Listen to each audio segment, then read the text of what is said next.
Welcome to The Advantage with Ben and Rachel. This is our first show of 2021. As you can see, Rachel is not here.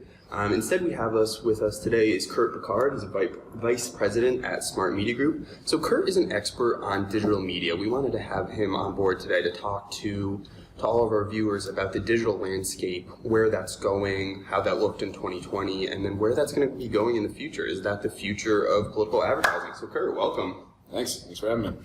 All right, so what did we see in 2020 in digital advertising? How did that look as a general part of the media sphere in the political world? Well, a lot more money. A lot more money? A lot more money. For, the however many cycles now in a row the digital media has existed, it has grown exponentially each time.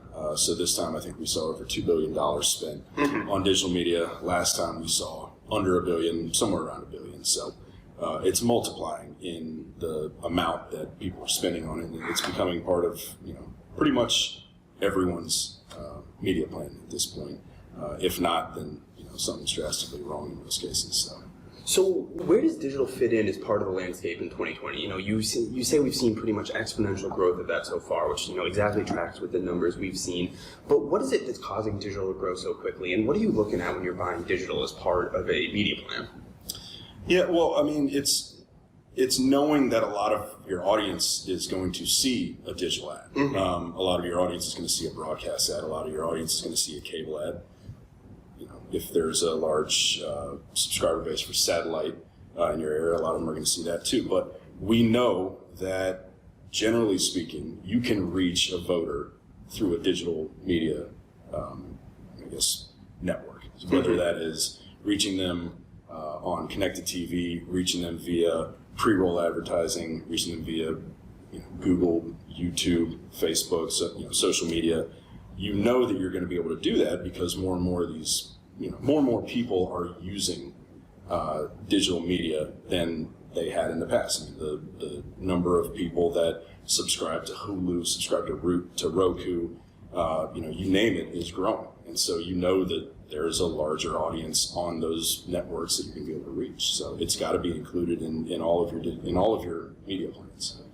That makes sense. And so when we look at digital advertising with the numbers we see, mostly coming out of Facebook and Google, we see that digital advertising, a lot of that is more towards direct response advertising, list building, and fundraising and stuff. So does digital have a lot of replacement kind of against direct mail versus just, kind of standard broadcast television advertising that it's kind of traditionally compared to? Yeah. I think that there's direct mail is a good comparison. That if you send X number of mailers out, you're going to get a certain percentage of those people are going to respond and send money, and then you'll have those people in your list that you can reach out to again and ask for money again.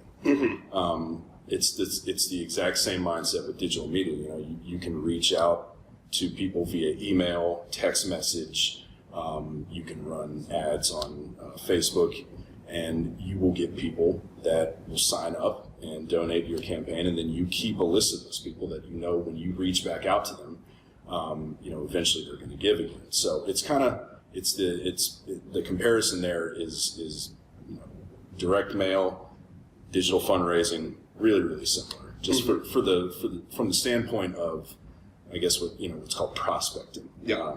You have a prospecting project, you invest money over time. You're losing money, but then over time, eventually you build this list, and that you can mine it again for more and more cash, and these people are going to be on your side, and you can share. There's once that's done, you're sharing your list with other people.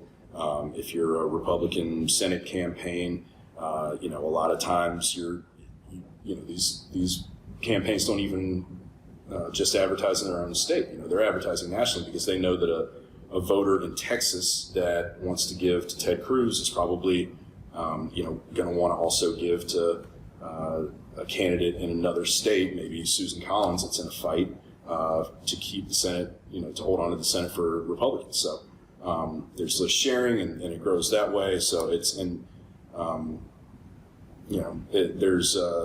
these lists are just going to keep getting bigger and bigger over time, and a lot of the direct mail lists are also just being converted to digital list too.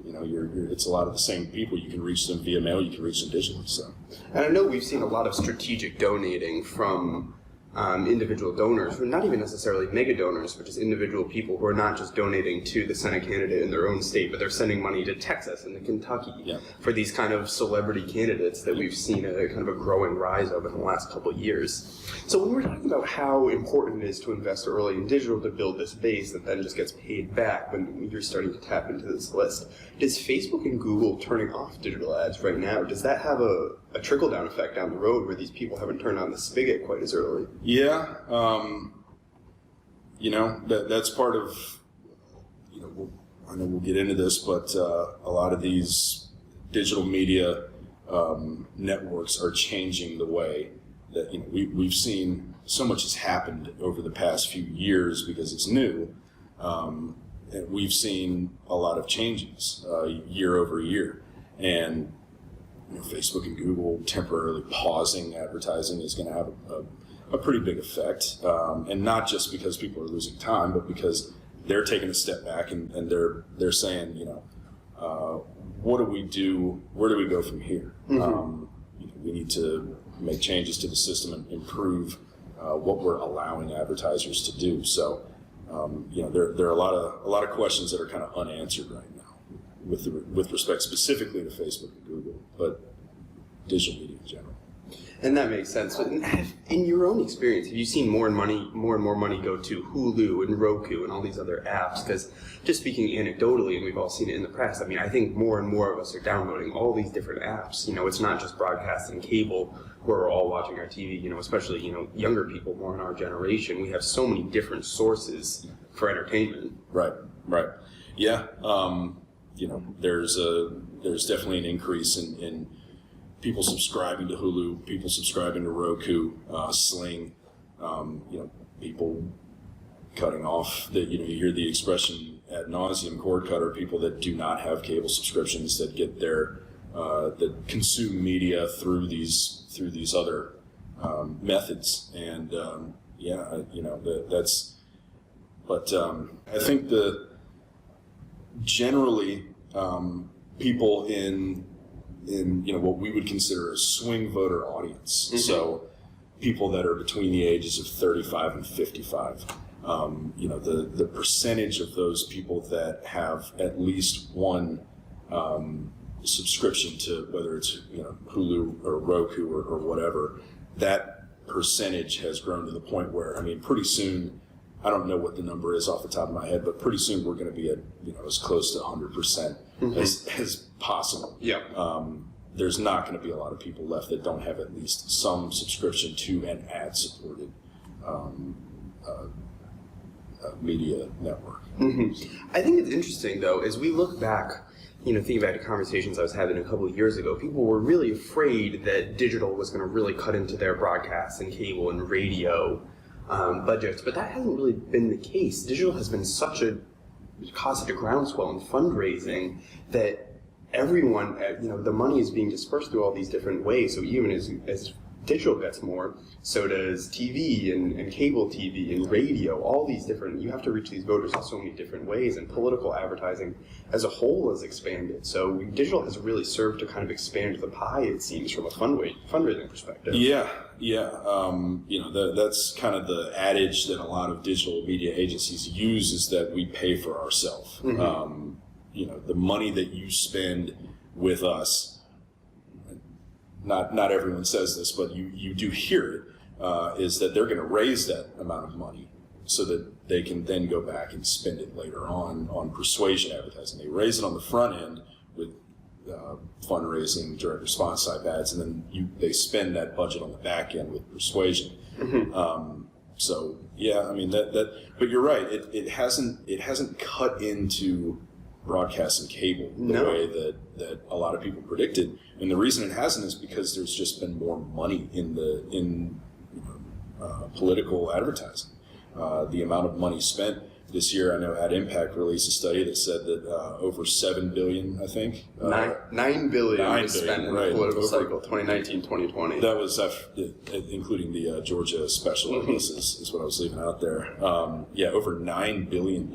So, that's I mean, that's hard to believe. Just thinking back 5-6 years ago, that's unfathomable. So it hasn't taken anything out of broadcasting cable. I mean, you can make arguments that it's cut into certain budgets somewhere, but overall, there hasn't been this decline in broadcast advertising.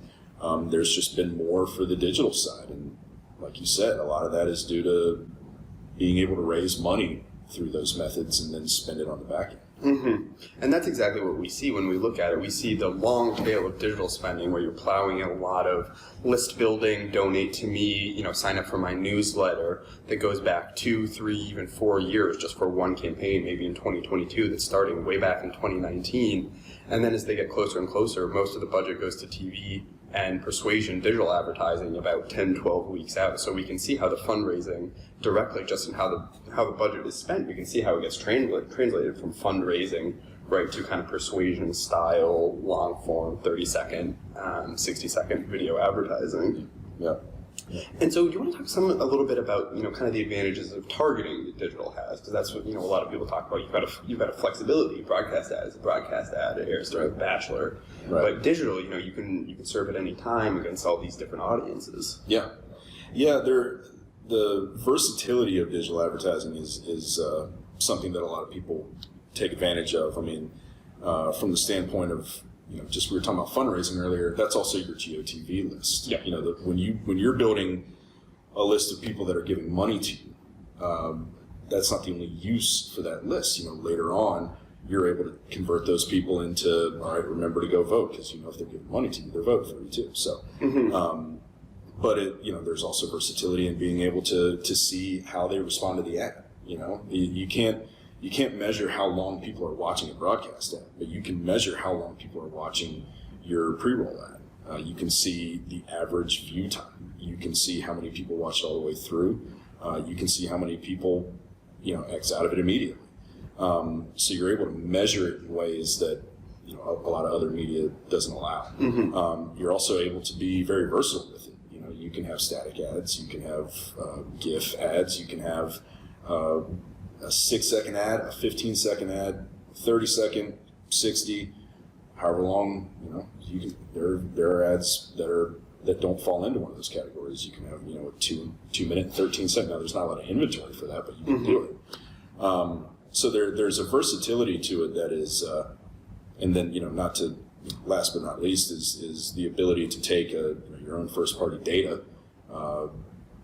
You hire a data company. They mine for who they consider to be swing voters. They provide that list to you, and you take that list and you serve ads to those folks as well. So you know that you're only reaching people that you have a chance to win their vote, and you're not sure if they're going to be voting for you. So there's a lot of different. The flexibility involved with digital media is probably unparalleled. That's really interesting. Thank you, Kurt. Is there anything else you think our audience should know about digital advertising while you're on that you want to share your wisdom with the world? Well, what I just described, I guess, is as far as targeting goes, that's probably the next thing for 2022. Apple is moving to in their rollout of iOS 14. There will be no ability to track, your phone that has apps on it that you're logged into. You're associated with a user ID, and that's how a lot of times that's how you receive a digital ad. Mm-hmm. So that's going to be going away pretty soon. So that's going to change targeting on mobile devices by a lot. And then in 2022, Google has announced that they're going to be getting rid of cookies. So cookies are how you're tracked on the internet as well. The reason that you see a pre-roll ad that is targeted to you a lot of times is because you're on a list that I just described of first-party data. So both Google and Apple are taking steps to kind of get rid of direct addressable advertising. And there are going to be some solutions. There's going to be some digital advertising networks that have workarounds. If that's a company like Roku that has an agreement with NBC, that if you're logged into Roku, that you're being able to be targeted that way. So there will be some publisher associated targeting ability, but things are going to look a lot different than they used to, and that's because a lot of these companies are taking steps to kind of deal with privacy issues and security. Mm-hmm. Is this a little bit of kind of a preemptive step to avoid regulation the way that broadcast and radio ads are regulated, do you think? Yeah, I think that's probably has something to do with it. Yeah, and I think also too these digital media networks have been kind of beaten up over the past, for better or worse, how they've dealt with everything over the past. And that's come from both sides of the aisle. Right. Really. It's a bipartisan issue for the most part. I don't think that there's not really one party that owns marching the leaders of Google and Facebook up on a Capitol Hill and giving them a reprimand. That's pretty universal on both sides of the aisle. So yeah, they're making changes, and we don't exactly know what the future is going to look like and how we're going to adapt to those changes. But we have an idea, and I know a lot of smart people are working on solutions that will help us be ready for it. So. All right. Well, thank you so much. That's Kurt Pickhardt. He's a vice president at Smart Media Group. And thank you so much for listening and watching The Advantage. If you have any questions, feel free to reach out to me. You can find my email below. Thanks, everybody, and have a great week.